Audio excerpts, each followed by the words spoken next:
Welcome back to Channel 4 News, the news for you. Here in Utopia, we have on an ongoing case that we've been keeping tabs on. April, tell us a little bit about this case that's been happening for a while now. The case started only a couple days before the New Year. The police arrived at Paradise Casino on December 29th at 3 a.m. in the morning, and found Jeremy Parker unconscious and unresponsive. According to an employee at the casino, the previous night there has been a fight between the victim and another employee at the casino. The police had told us that the employee in custody and being charged with first-degree murder. As of right now, that's what everybody knows about this specific case. We have multiple interviews that are going to take place throughout the show. Like our field reporter, who is Ethan, will be interviewing the Assistant Division Chief, Emery Lee, while getting an update on the trial, and then Gabby Garcia, the EMT, who agreed to speak to us about what happened to the victim, so we have a better understanding on it. April is going to tell us what happened during her interviews with the defense counsel and the defendant. Let's first hear from our field reporter, Ethan, who is at the crime scene to explain a little more on what happened on the morning of the death of Jeremy Lee. Thank you, Jasmine and April. I am at the alleyway where Jeremy Parker was found unconscious and unresponsive by an employee at Paradise Casino. I talked to the bartender who saw the fight between the victim and the defendant and saw Parker go out of the exit that leads to this very alleyway. Parker was found here at around 3 o'clock on the 29th of December.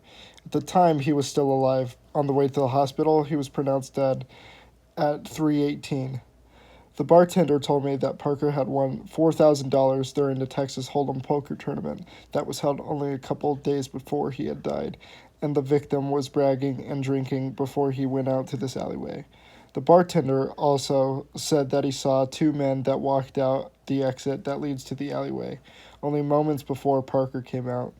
The question that we need to ask is, did the police take the easy way out on solving this case by arresting the first suspect and not looking for anybody else? Back to you. Thank you, Ethan. After we get back from this commercial break, we will be hearing from April, who's going to tell us about what she had learned while interviewing the defense counsel. Are you lonely? Yes. Are you a lonely farmer? Yes. Tried AaronOr.com? No. Well, you don't have to be lonely at AaronOr.com. City folks just don't get it. Welcome back. Now, April is going to tell us what she had learned from the defense counsel about this case. Thank you, Jasmine. The defense counsel told me that they are coming up with ways to prevent their client from being charged. According to the defense counsel, the police never continue looking for an actual person who did hurt Jeremy Parker after arresting their client. The counsel also told me that there was a lot of ways that they can argue with the prosecution counsel throughout the trial, which is going to continue later on today. Later on in the interview, I actually got to interview the defendant, Shay Jackson, with the counsel present. Jackson told me how can she hurt Parker if she was still experiencing effects from her head injury. There's information that they did tell me throughout the interview, but those are the main parts. I do know that Shay Jackson is going to be on stand to tell her story of what happened. April, thank you for the update on the defense. Now we go back to our field reporter, Ethan, who is going to be interviewing Gabby Garcia, the EMT that worked on both the defendant and the victim. Ready? Mr. Garcia, please tell us what happened on the night of December 28th. We got the call about 10:45 a.m. to go to Miss Jackson's apartment. There we found Miss Jackson struggling to open the door.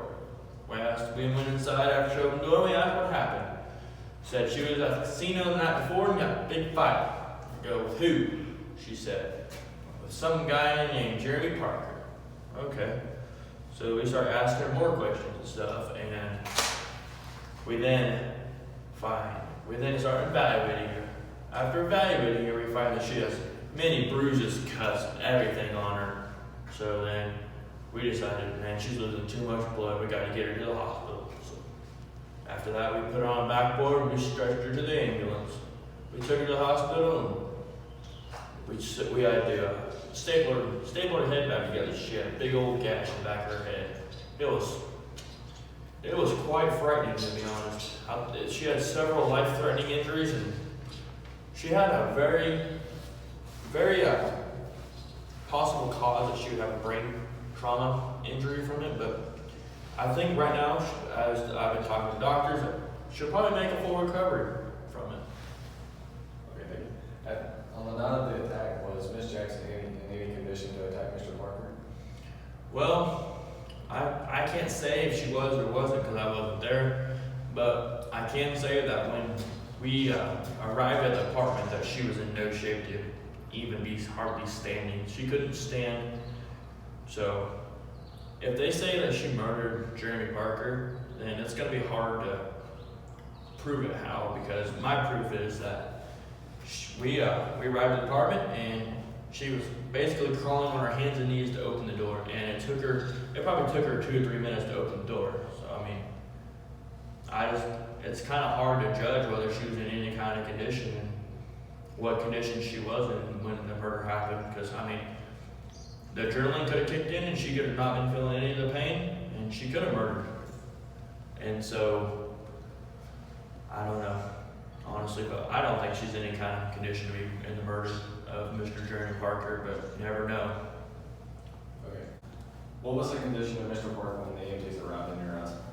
Well, we arrived at the casino, went to the back where he was murdered.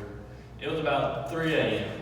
So we arrived and we found Mr. Jeremy Parker unresponsive, everything.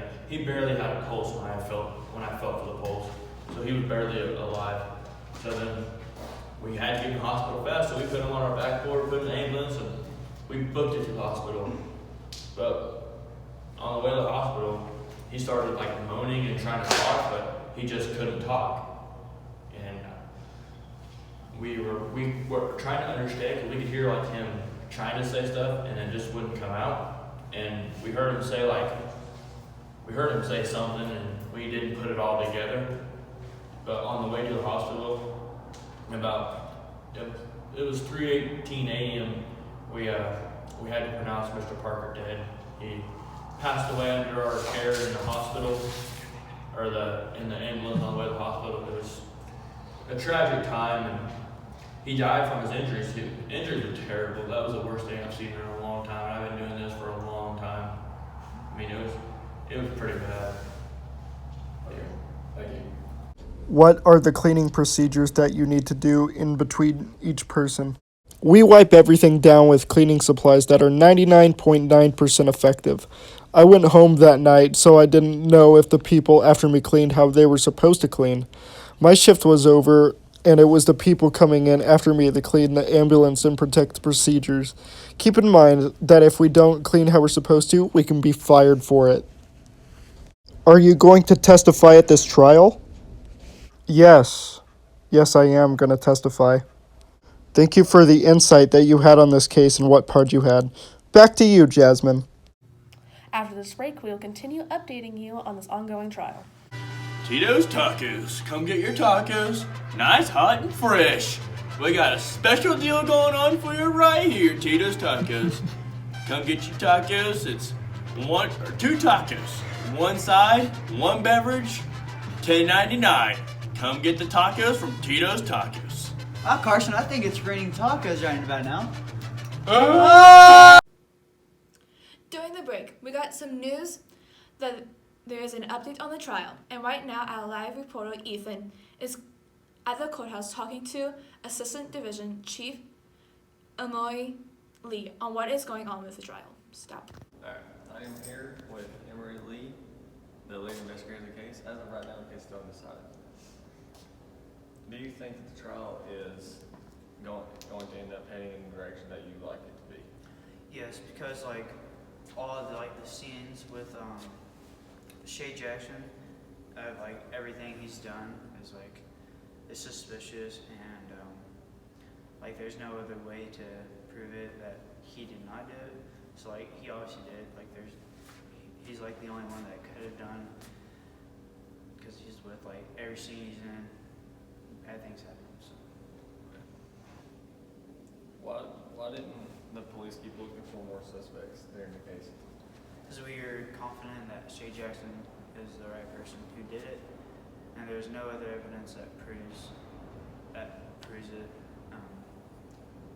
Yeah, there's no evidence that proves it. What about those two people that the bartender saw walking to the casino at eyeing Parker that night? Well, it's because he was minding his own business, and nothing was really happening that night. So I mean, there's really nothing that you can do with it.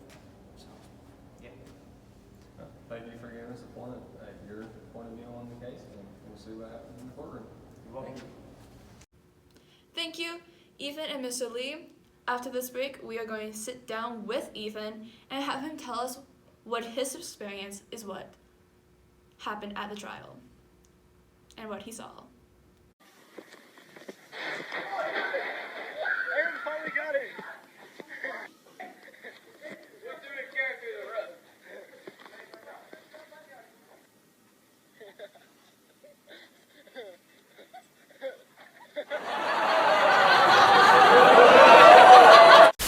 During the commercial break, there was some breaking news at the courthouse, so Ethan won't be joining us here at the newsroom, but rather at the courthouse. Ethan, what is the breaking news? Well, Jasmine and April, the verdict is in, and Jackson is not guilty!